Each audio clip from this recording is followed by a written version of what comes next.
श्री कृष्ण कहते हैं कि हम सभी के जीवन में रिश्ते बेहद महत्वपूर्ण होते हैं। कुछ रिश्ते हमें जन्म से ही मिले होते हैं और कुछ रिश्ते हम खुद बनाते हैं। वहीं जरूरी नहीं है कि हम हर रिश्ते को खुश रख सकें या फिर दुख की घड़ी में सभी रिश्ते हमारे साथ हो। कभी कभी करीबी रिश्तों में भी आपसी मतभेद की वजह से कड़वाहट पैदा हो जाती है। कई बार रिश्तों के टूटने तक की नौबत आ जाती है। रिश्ते बड़े नाजुक होते हैं, इसलिए हमें अपने रिश्तों को मजबूत बनाने के लिए प्रयास करना चाहिए और इनकी अहमियत को समझना चाहिए। कुछ रिश्ते जीवन भर के लिए होते हैं एवं हमारे जीवन के हर सुख दुख में हमारे साथ खड़े होते हैं। वहीं कुछ रिश्ते ऐसे होते हैं जिनसे हम भावनात्मक रूप से जुड़े होते हैं और जिनके होने से ही हर मुश्किल और चुनौती का मुकाबला करने की हिम्मत आती है और आगे बढ़ने का प्रोत्साहन मिलता है। रिश्ते हमारे जीवन चक्र को आसान और सफल बनाने में हमारी मदद करते हैं। इसलिए हम सभी को पूरी ईमानदारी और सच्चाई के साथ अपने जीवन के हर रिश्ते को निभाना चाहिए, चाहे वह माँ बाप का रिश्ता हो, पति पत्नी का रिश्ता हो, भाई बहन का रिश्ता हो या फिर दोस्ती का रिश्ता ही क्यों ना हो। हमें सदैव इन रिश्तों का सम्मान करना चाहिए, इनकी अहमियत समझनी चाहिए एवं अपने रिश्तों को मजबूत बनाने के लिए प्रयास करते रहना चाहिए।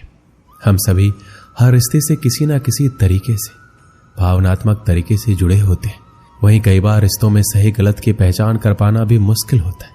अच्छे बुरे के चक्कर में हम इनमें उलझते ही चले जाते हैं और रिश्ते बिगड़ जाते हैं, जिनकी वजह से इंसान बुरी तरह टूट जाते हैं। कई बार तो लोग रिश्ते टूटने की वजह से डिप्रेशन तक का शिकार हो जाते हैं। इसलिए ऐसी नौबत ना आए, हमें वक्त रहते रिश्तों की कद्र करनी सीखनी चाहिए। जरूरी नहीं कि प्यार होने के लिए खून का रिश्ता होना जरूरी है। मैंने कई अपनों को लड़ते देखा है, कई गैरों को एक साथ प्यार से रहते देखा है। रिश्ते वही बेहतर बने रहते हैं जहां खुद को दूसरों से बेहतर दिखाने की होड़ नहीं लगी रहती है। रिश्ते चलते हैं इसी शर्त पर है कि एक दूसरे पर कोई कानून या बंदिशें ना लगाई जाए।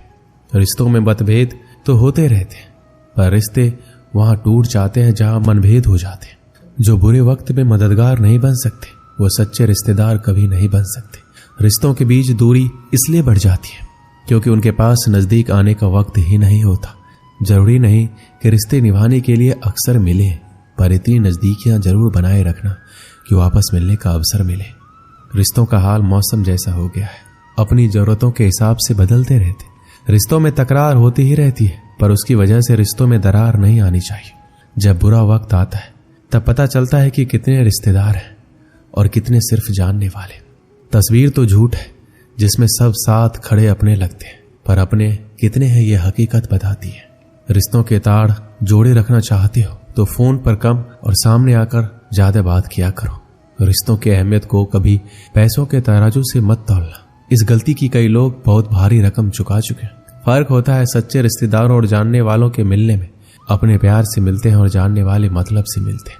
जब भी मिलो किसी अपने से तो प्यार से मिलना। वक्त का कोई भरोसा नहीं, क्या पता ये तुम्हारी आखिरी मुलाकात हो। गैर सा रिश्ता तो कभी कभी अपने भी नहीं निभाते। जो इंसानियत समझ लेते हैं उन्हें रिश्तों की अहमियत समझने में मुश्किल नहीं होती। जो एक दूसरे के मन का भार मिलकर उठाते हैं वही सच्चे रिश्तेदार होते हैं। माँ बाप का अपनापन भी अलग ही होता है।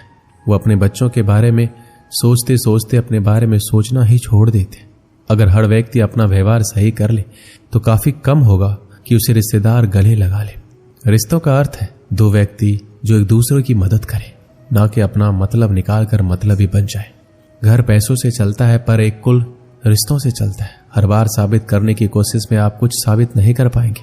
कभी कभी कुछ कहने से चुप रहना ही बेहतर है। रिश्ते खत्म करने से मुश्किलें खत्म नहीं होगी, शायद दोनों साथ रहेंगे तो मुश्किलें भी आसान हो जाएंगी। रिश्ते वही अच्छे होते हैं जहां दोनों को कहने का बराबर हक मिले। आज रिश्तों की हकीकत ये हो गई है कि सारे रिश्ते झूठे हो गए हैं। आजकल मदद भी रिश्तों में इसलिए ही होती है कि अगर कभी लड़ाई हुई तो एहसान गिना सके। रिश्ते वही है, बस मायने बदल गए। अब हाथ मिलते हैं पर दिल नहीं मिलते। आज के इस दौर में घर में रहने वाले बहुत होते हैं पर साथ देने वाला कोई नहीं होता। श्री कृष्ण कहते हैं जिंदगी में कभी कभी ऐसा वक्त भी आता है जब इंसान अंदर से टूट जाता है, अंदर से मर सा जाता है। ऐसा लगता है सारी परेशानियां मेरी जिंदगी में ही क्यों है। ऐसा लगता है मुसीबतों ने चारों तरफ से घेर लिया हो, जैसे किसी चक्रव्यूह में फंस गए हो। हर चीज में फेल हो जाते हैं, रिलेशनशिप में, कैरियर में, हर चीज में हार जाते हैं। ऐसा लगता है जैसे हर बात उल्टी हो रही है, हर चीज गलत हो रही है। और मेरे साथ ही ऐसा क्यों हो रहा है। ऐसे दुखों में उलझ के रह जाते हैं जैसे कोई रास्ता ही नहीं दिखाई देता। कई लोग तो इतने टूट जाते हैं अंदर से कि उन्हें लगता है कि ऐसी जिंदगी से तो हम मर जाएं। अगर जिंदगी में इतने ही दुख है तो क्या फायदा ऐसे जीवन का। पर एक बात आप हमेशा याद रखना, दुख चाहे कितना भी बड़ा क्यों ना हो, पर हिम्मत दुख से हमेशा बड़ी होती है। जब भी आपकी जिंदगी में कोई दुख आए, कोई परेशानी आए, तो अपनी हिम्मत को इतना बड़ा कर दो कि आपका दुख उसके आगे छोटा पड़ जाए। हर इंसान को इस दौर से गुजरना ही होता है। ये परेशानियां, ये दुख इंसान को अंदर से बहुत मजबूत बना देती है। जिंदगी में कभी आपके सामने कोई दरवाजा बंद हो जाए तो समझ लेना अब कोई बड़ा दरवाजा खुलने वाला है। जब कोई रिश्ता टूटता है या दिल टूटता है तो लोग उस दर्द को सह नहीं पाते, और जब कुछ वक्त गुजर जाता है तो कहते हैं अच्छा हुआ वो रिश्ता मेरी जिंदगी से चला गया। अगर उस रिश्ते में हम रहते तो हमारी जिंदगी खराब हो जाती। कई बार कुछ चीजें हमारी जिंदगी में ऐसी ही होती है, हमें लगता है हमारे साथ ऐसा क्यों हो रहा है। आगे चल के वो चीजें हमारे बेहतर भविष्य की ओर लेकर आती है। बहुत समय पहले की बात है, एक प्रसिद्ध ऋषि गुरुकुल में बालकों को शिक्षा प्रदान किया करते थे। उनके गुरुकुल में अनेक राज्यों के राजकुमारों के साथ साधारण परिवार के बालक भी शिक्षा प्राप्त करते थे। उस दिन वर्षों से शिक्षा प्राप्त कर रहे शिष्यों की शिक्षा पूर्ण हो रही थी और सभी बड़े ही उत्साह से अपने घर लौटने की तैयारी में थे। जाने के पूर्व ऋषिवर ने सभी शिष्यों को अपने पास बुलाया। सभी शिष्य उनके समक्ष आकर एकत्रित हो गए। ऋषिवर सभी शिष्यों को संबोधित करते हुए बोले, प्रिय शिष्यों, आज आपका इस गुरुकुल में अंतिम दिन है। मेरी इच्छा है कि यहाँ से प्रस्थान करने के पूर्व आप सब एक दौड़ में सम्मिलित हो। ये एक बाधा दौड़ है जिसमें आपको विभिन्न प्रकार की बाधाओं का सामना करना होगा। आपको कहीं कूदना होगा, कहीं पानी में दौड़ना होगा। सारी बाधाओं को पार करने के उपरांत अंत में आपको एक अंधेरी सुरंग मिलेगी जो आपकी अंतिम बाधा होगी। उस सुरंग को पार करने के उपरांत ही आपकी दौड़ पूर्ण होगी। तो क्या आप इस दौड़ में सम्मिलित होने के लिए तैयार हैं? सभी शिष्य एक स्वर में बोले, हम तैयार हैं। दौड़ प्रारंभ हुई। सभी तेजी से भागने लगे। समस्त बाधाओं को पार करने के उपरांत वो अंत में सुरंग में पहुंचे। सुरंग में बहुत अंधेरा था।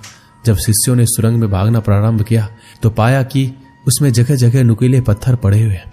वह पत्थर उनके पांव में चुभने लगे। उन्हें असहनीय पीड़ा होने लगी। लेकिन जैसे तैसे दौड़ समाप्त कर वो सब वापस रिसीवर के पास पहुंच गए। रिसीवर ने उनसे सवाल किया, शिष्यों, आप सब में से कुछ लोगों ने दौड़ पूरी करने में अधिक समय लिया, कुछ ने कम, भला ऐसा क्यों? उत्तर में एक शिष्य बोला, गुरुवर, हम सभी साथ साथ ही दौड़ रहे थे, लेकिन सुरंग में पहुंचने के बाद स्थिति बदल गई। कुछ लोग दूसरों को धक्का देकर आगे निकलने में लगे हुए थे, तो कुछ लोग संभल संभल कर आगे बढ़ रहे थे। कुछ तो ऐसे भी थे जो मार्ग में पड़े पत्थरों को उठाकर अपनी जेब में रख रहे थे ताकि बाद में आने वाले को कोई पीड़ा ना सहनी पड़े। इसलिए सबने अलग अलग समय पर दौड़ पूरी की। पूरा वृत्तांत सुनने के उपरांत रिसीवर ने आदेश दिया, ठीक है, अब वो लोग सामने आए जिन्होंने मार्ग में से पत्थर उठाए हैं और वो पत्थर मुझे दिखाए। आदेश सुनने के बाद कुछ शिष्य सामने आए और अपनी जेबों से पत्थर निकालने लगे, लेकिन उन्होंने देखा कि जिसे वो पत्थर समझ रहे थे वास्तव में वो बहुमूल्य हीरे थे। सभी आश्चर्यचकित होकर रिसीवर की ओर देखने लगे। मैं जानता हूं कि आप लोग इन हीरों को देखकर अचरज में पड़ गए। रिसीवर बोले, इन हीरों को मैंने ही सुरंग में डाला था।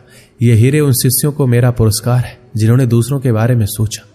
शिष्यों, यह दौड़ जीवन की भागम भाग को दर्शाती है, जहां हर कोई कुछ न कुछ पाने के लिए भाग रहा है, किंतु अंत में समृद्ध वही होता है जो इस भागम भाग में भी दूसरों के बारे में सोचता है और उनका भला करता है। अतः जाते जाते ये बात गांठ बांध ले कि जीवन में सफलता की इमारत खड़ी करते समय उसमें परोपकार की ईंट लगाना ना भूले। अंततः वही आपकी सबसे अनमोल जमा पूंजी होगी। दोस्तों, इस वीडियो में बस इतना ही। मिलते हैं अगली वीडियो में। अपना ख्याल रखिएगा। जय श्री कृष्ण।